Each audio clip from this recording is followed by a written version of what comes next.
Hey everyone, this is Noel from Let's Update Language Academy, and now I'm here to give you guys some tips and tricks related to reading module in IELTS. Okay, so the first and foremost tip that I have to give you guys is to understand the type of questions. There are a lot of type of questions in the reading module, and some of them are multiple choice questions, true false not given questions, sentence completion, summary completion, etc. So you guys should have a clear-cut understanding of how to tackle these questions. That's the first thing. The next tip is to speed read the passage. Speed reading means to just zip through it to have a basic outline of what the passage is all about.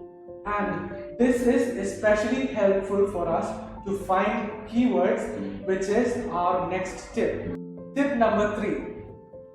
Tip number 3 is to identify the keywords given in the question as well as the passage.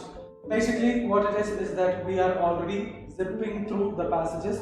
So while zipping through, you can underline the keywords in the passage. Along with that, we can also underline 3 keywords from the question. Remember, only 3. We have a thing called photographic memory. What this basically is that we tend to remember some of the words. So personally, I feel that this will be really helpful for all of the students out there. And now the next tip, tip number 4. Tip number 4 is to read. Don't just keep looking, just read. We all make that mistake while doing the reading module. We just keep looking for the keywords. First of all, just zip through it. Just try to understand the basic gist of it and then attempt the reading module. I hope you guys have understood part 1. So stay tuned for part 2.